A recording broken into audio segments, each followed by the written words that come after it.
इतने सुलझे व्यक्ति थे कि उसको दरकिनार करते हुए वो पार्टी के साथ कदम से कदम मिला के चल रहे थे, लेकिन उसके बावजूद भी जो निकट भविष्य में भारतीय जनता पार्टी के नगर परिषद जो चुनाव हुए थे उनमें उनको कमेटी जो भी समितियां रही उनसे दूर रखा गया और उनसे जुड़े जो कार्यकर्ता थे उनके साथ उनको न्याय नहीं दिया गया, उनको टिकट नहीं दिए गए। मतलब इसके साथ जब कार्यकर्ताओं के साथ अन्याय होता है तो ऐसा मैं मानता हूं कि नेता को भी कहीं ना कहीं से कष्ट होता है, और कष्ट की वजह से अपने कार्यकर्ताओं को दुखी देखकर जनता जनार्दन की सेवा करने का जो ध्येय था उसमें कहीं ना कहीं अड़चन आने की वजह से उन्होंने पार्टी को छोड़ना पड़ा, और इसके साथ ही हम सब लोगों ने इस पार्टी को रिजाइन दिया।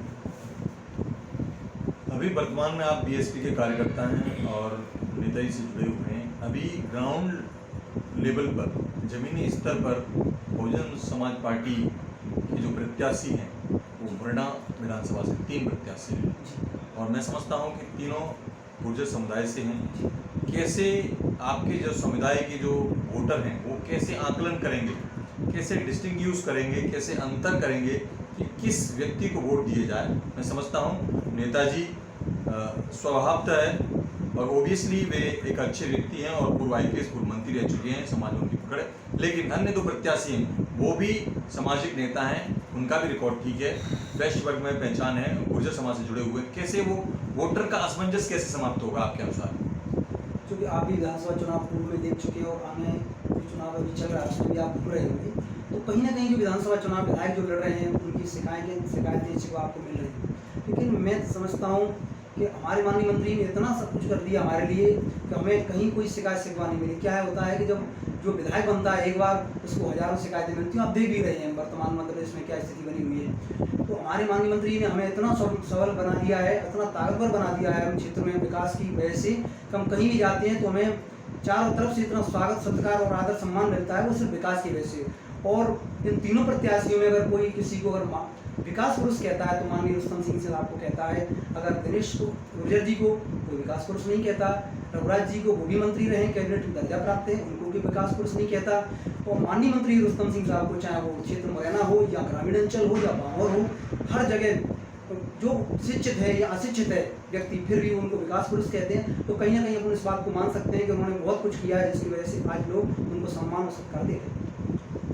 अभी कुछ दिन पूर्व कांग्रेस के जो प्रत्याशी उनसे अचानक मुलाकात हुई, तो उन्होंने कांग्रेस के जो प्रत्याशी दिनेश गुर्जर उन्होंने उनके आपके नेताजी के चरण छुए और आशीर्वाद दिया। जब उन्होंने उनसे बात की तो उन्होंने कहा कि मैं तो बीजेपी को हराने के लिए उतरा हूँ। क्या कहेंगे? देखिए ये उनके व्यक्तित्व में ये है, शुरू से ही है कि वो किसी भी अपने छोटी सी उम्र से जो उनसे छोटी उम्र में होता है उनको बहुत अपनी बच्ची की तरह मानते हैं। उनके हाव भाव में कभी किसी के प्रति द्वेष भावना नहीं है, और भी जो चुनाव लड़े उनसे कभी अगर वो सामने मिल जाए, अगर उनके पैर छूए तो आशीर्वाद देते हैं। अगर अन्य प्रत्याशी भी होता है उस जगह पर तो वो यही बोलते हैं। मैं आशीर्वाद की मना नहीं कर रहा, बिल्कुल ऑब्वियसली समाज के हैं और सीनियर हैं और अनुभवी व्यक्ति हैं, लेकिन उनके द्वारा जो शब्द दिखाए गए थे कि बीजेपी के प्रत्याशी को हराने के लिए उतरा हूँ, इसके बारे में आपका क्या कहना है?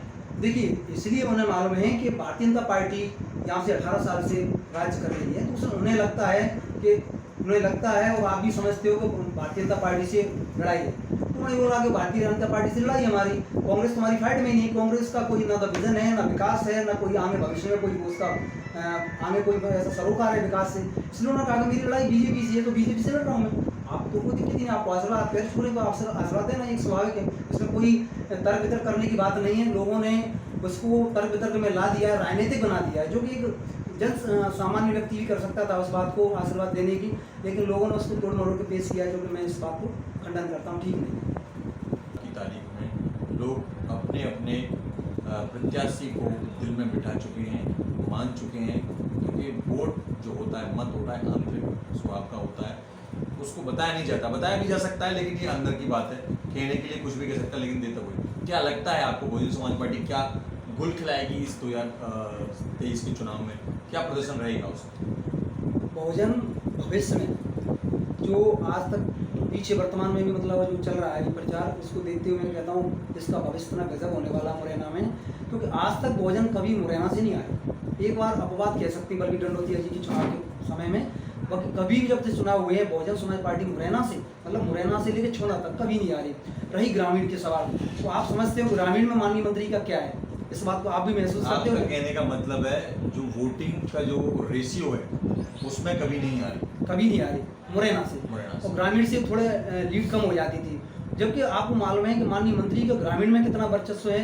उन्होंने 18-20 साल जो भी राजनीति में रहे हैं यहाँ पे 2003-4 के बाद, तो उन्होंने इतना बना रखा है कि ज़्यादा उनको जो और मैन जो आए नेता वो तो तुरंत ही आए हैं, उन्होंने तुरंत ही अपने टिकट लिए, तुरंत लड़ने उतरे आए। माननीय मंत्री को तो सतत चाहे दिन प्रतिदिन अपने हर क्षेत्र में, हर कार्य में, चाहे वो गमी का काम हो, चाहे वो शादी समारोह काम हो, प्रेजेंट में जो प्रत्याशी हैं माननीय राकेश रुस्तम सिंह जी, वो भी मतलब दोनों पुत्र और पिताजी बराबर दुख सुख में यहाँ रहे हैं क्षेत्र में, तो उन्हें ज़्यादा परेशानी होने की जरूरत ही नहीं। करता हूँ कि राकेश रुस्तम सिंह जी विधायक बनेंगे, इसका मैं आपको भरोसा दिलाता हूँ।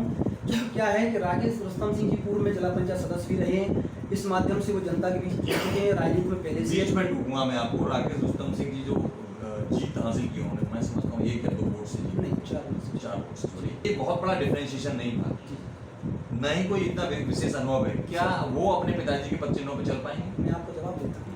पत्रकार जी पूछ रहे हैं सवाल 4 का, जिस क्षेत्र में वो लड़ रहे थे वो पूर्व विधायक जो रहे सुब्रन सिंह मावई जी, उनके सुपुत्र से लड़े थे, और वो उनका 12 था, जो मावई 12 बोला जाता, उसमें जाके लड़े थे, उसमें भी वो जीत हासिल करके आए। जिसका घर हो उसके घर में जाके आप लड़ोगे, तो मैं मानता हूँ कि अगर 1 वोट से भी चुनाव जीते तो उनके लिए उपलब्धि थी, और जीत के भी आए थे। उसके बाद जिला पंचायत के दौड़ में रहे, फिर किन्हीं कार्ड रहे हों वो मैं नहीं कह सकता।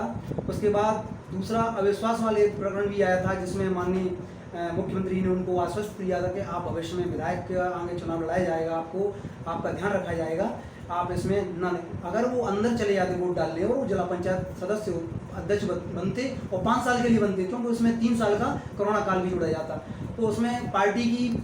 और दूसरी बात एक भी थी कि हमारे गुर्जर समाज की महिला थी, उन्होंने लोगों ने बुजुर्गों ने भी कहा था कि अपने समाज की महिला है, और पार्टी का भी थोड़ा उसमें सहयोग आ रहा है, पार्टी भी चाह रही है कि बीजेपी में आ चुकी है, वो ज्वाइन कर लिया था उन्होंने बीजेपी को।